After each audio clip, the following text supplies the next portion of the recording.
Okay, so you got all these big records, and Dipset's talking about Reunion. You got this catalog, and you've got this studio in Bergenfield. Like I said, that I've been there a few times. I recorded you and so The forth. legendary And then in Bergenfield Studio. 2011, after a 10-month investigation, the Bergenfield prosecutor's office, the gang unit, ended up raiding your studio.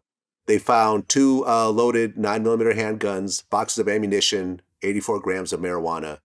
And from what I understand, they took all your computers and all your music and all your songs. Yeah, they did me dirty. They did me dirty. Yeah. They robbed me of a lot of money that day. And I don't mean physical money. I mean like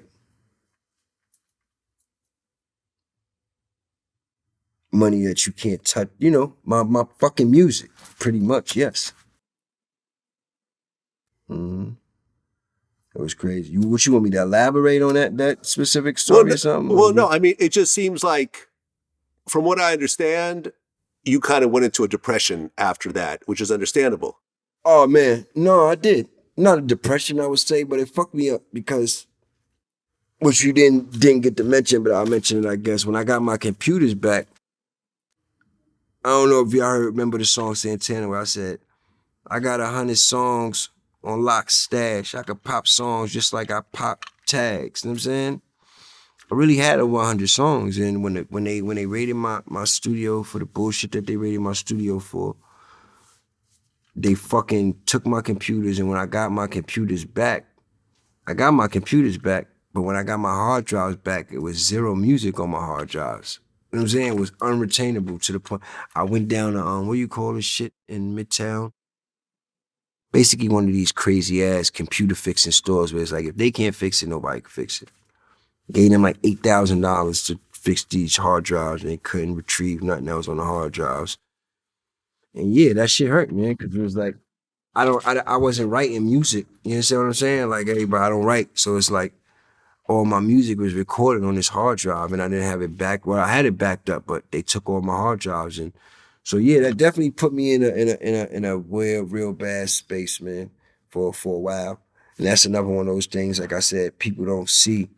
I think I've said it maybe once or twice, but people don't see that we go through. That's just like them hurdles that hurt, that people don't always necessarily get to feel, so they don't understand why you take it that way or why you get discouraged like that. It's like, nigga, you just keep moving. Sometimes, it is that easy and it should be like that. And I've learned to where it's like, you know what? Fuck that.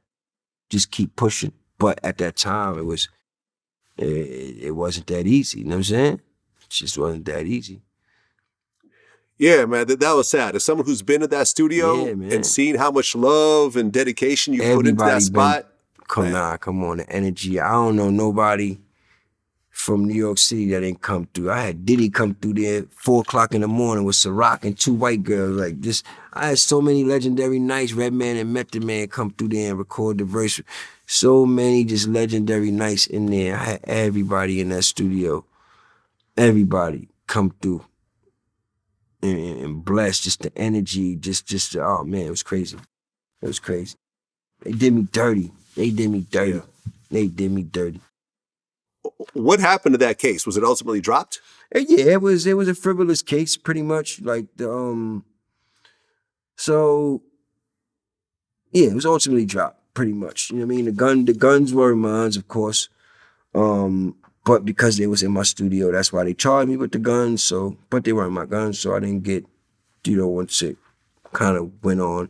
Of course, the weed wasn't even enough to smoke weed. Yes, I smoke weed. I'm still smoking weed, so that's not even always been smoking weed. I don't know how they interpreted till I was selling weed, because that wasn't the case at all. It was like fucking dime bags of weed and shit like that. So it was just they kind of, it was a lot of, I guess, the traffic in that town, just being so much traffic going on over there. But yeah, the case got dropped. I ultimately wound up not getting charged. I think I had to wind up, they push all of the charges down to like what you call that, a misdemeanor or some shit like that. But it seemed like that same year there was just a bunch of arrests. In February you got charged with possession of a firearm. Yeah. I guess, and you were supposed to go to a Chris Brown record release party. You got stopped and searched by the police. You couldn't make it. And they found- 2000 in November that same year, you got charged with making terrorist threats and disorderly conduct. So was that just kind of a side effect of you being upset over this whole studio situation and just kind of not giving a fuck in a way, or? I mean, I think they were just, if you could see it, just along that whole area, kind of like, I think I was kind of being targeted. Like you just kind of said, it looks like a whole fleet of arrests and things going on, and I wasn't doing nothing. I didn't do nothing wrong. I wasn't selling drugs. I don't sell drugs. Like I had no reason to. Like I was established artist, especially not no fucking marijuana dime bags. The firearms was proving that they wasn't mine, so that was that. Then all right, cool. Bobby Smurda and them got caught with guns in the studio. Who did they arrest? Bobby Smurda and them, right? They didn't arrest the fucking owners of the studio. So why in my case they arrested me and not the people? You understand what I'm saying? I wasn't in the studio. I wasn't in my studio, but it's complaining over spilled milk. It's just over 10, 20 years ago. So it is what it is. But I did feel like I was kind of being targeted at that time, just being in that area. You know what I mean? Nah, I'm not even gonna say racial profile. I'm not gonna go that far, but I just think that town didn't get a lot of action to where it's like, you know what I mean? And just sometimes seeing maybe somebody like me and it could make something into more than what it is. I think that was just a great opportunity.